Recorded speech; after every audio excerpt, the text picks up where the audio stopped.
Big win, going into Cole Smith's backyard, halting the Cole train. How do you feel, man? I feel good. You know, it was a real humbling experience, honestly. Cole was even a little bit tougher than I thought. I knew it was a big task, undefeated, Canada's top prospect coming in his backyard, but he was even tougher than I thought. So to get the dub feels great. Yeah, he's a big opponent. He's probably fight at featherweight. Have you fought someone that big before? I haven't fought somebody that tall before, no, and his legs were a lot longer in the cage than I even imagined outside of it. So, and he was real heavy when he was hanging on me on the cage, trying to get the underhooks and stuff. So he was a big, tough, grimy dude, and yeah, it was a learning experience for sure. And you had a long road to get to the UFC. I mean, it wasn't easy. Going through LFA and everything else. Now that you finally got the first UFC win, how does it feel? It feels great, man. I'm so grateful for my team and my coaches, and I'm so grateful for that long journey, man. I think that third round, being able to pull it out and take that fight away from him in the third round has a lot to do with my come up through LFA, the Contender Series, and just my coaches and team at Fortis MMA and my strength and conditioning coach, Mike. Without those guys, I wouldn't have that extra push to take that third round. I was sitting on the bench in between those rounds, and I looked over at him, and he was gassing a little bit, and I was ready to go. So that let me know, like, all right, let's go get it. We talk a lot about octagon jitters. Did you feel them going out? I didn't feel the jitters, but the crowd was even a little more than I thought. You know, like I was looking forward to that, and that brings excitement and sets the stage, kind of. But just standing there and hearing all of the Cole's gonna kick your butt, blah blah blah blah. It was just kind of a surreal feeling, you know. And that's competition, man. That's what I love. I love competing at the highest levels, you know. And I know that this experience is gonna set me up and prepare me more for future experiences in the UFC. So I'm real grateful for it. So you like going into enemy territory, kind of playing the bad guy? I mean, I would like to fight in Dallas next time. It's been kind of. I mean, it doesn't have to be Dallas, but I'll go anywhere, man. I was happy to have my UFC debut in enemy territory. It's kind of like when I used to think about it years ago. It's kind of how I pictured it, like having to go to Brazil or something and fight some crazy Brazilian in their backyard, you know. So it kind of gave me that feel. But I want to be mad to go a little closer to home next time.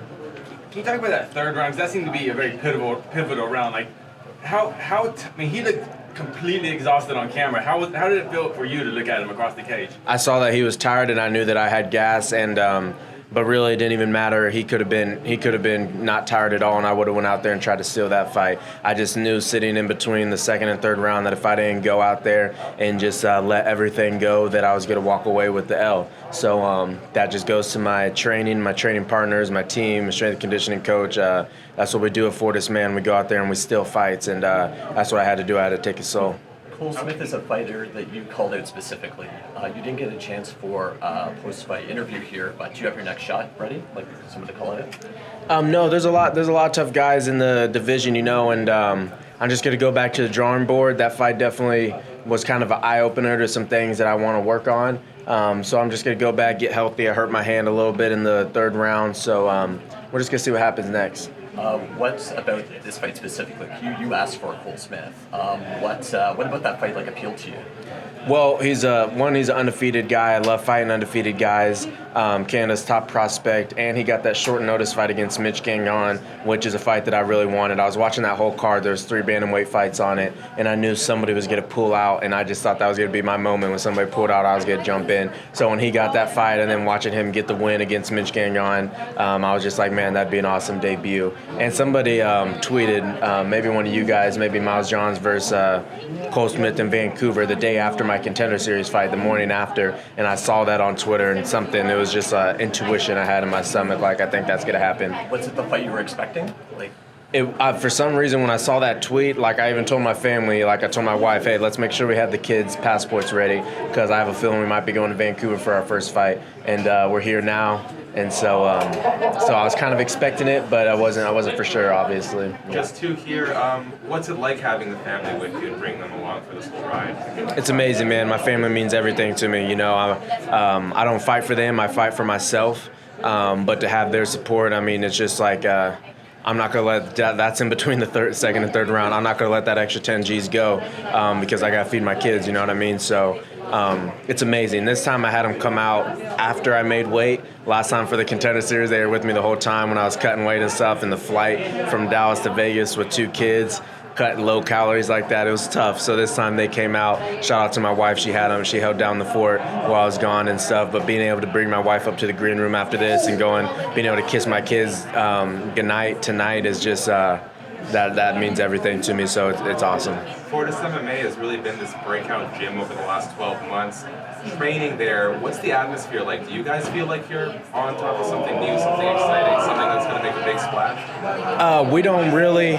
I mean, we're doing the same thing that we've always been doing, just time tells. Like, we've been working hard. We know we were the best team in the world for a long time. Like, even when we were fighting for Legacy before it turned into LFA, we knew what we had there. We knew the guys that we had there. So time tells all, we just kept our head down. We kept working and working and working. And now we're here. Now we're finally starting to get our name on the global scene. And we're going to continue to work. I mean, we're working harder still. I can't tell you all the secrets that are going on behind those closed doors, but I can just tell you that we're working, and there's a lot more to come from Fortis, especially this guy right here. I mean, that's my little brother. He's 4-1. He's a problem, and I mean, we just got a lot of sharks. I mean, we could drop him in the UFC right now, and I'm sure he could take out half the roster. So, yeah, we got a lot of guys that are just here working hard for each other for one common goal, and it's amazing.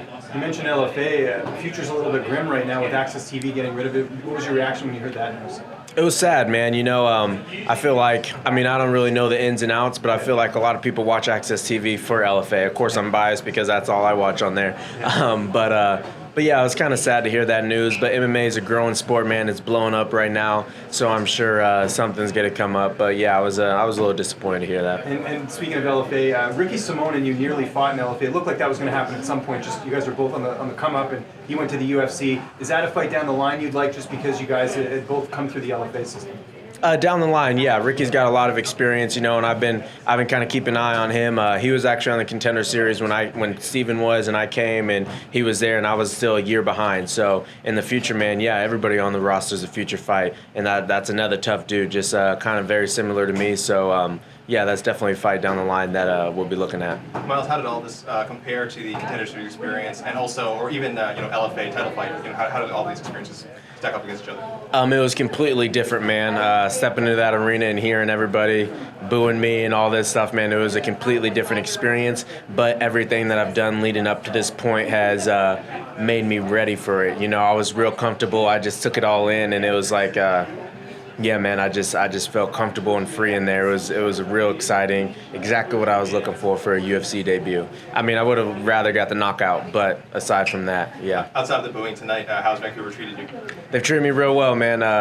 Like just walking down the street after dinner yesterday, people stopping and being like, "Hey, let's go. We're gonna be there." That pumps you up. Like it's like there was lots of people that ran into me. It's like Miles Johns, and it's like, whoa, you know me? Of course, some of the people driving by didn't know I was fighting their hometown boys, so it could have been a little bit different to me if they would have known that. But they've been treating me good, and I haven't got time to see the city really, so I'm excited now. I stay in 2 extra days. I'm excited to get a feel for the city and taste some of their good food. You mentioned that obviously a knockout would have made it better. You had a split tonight, and then you had a good scrap with Richie on the Contender Series, and then a 5-round. The last fight before that, the LFA title fight, 5-round split decision. Are you getting used to kind of having to sweat these things out? Man, I guess so, Before we were looking at stats before this fight, I guess I've spent over 2 hours in the cage, plus add another 15 minutes now. I'm ready to go in there and get my knockout and get a bonus. But for now, I'll take the experience. There's nothing better than getting that experience in there in the octagon. So yeah, I wish I would have got the knockout, but I'm happy for the experience.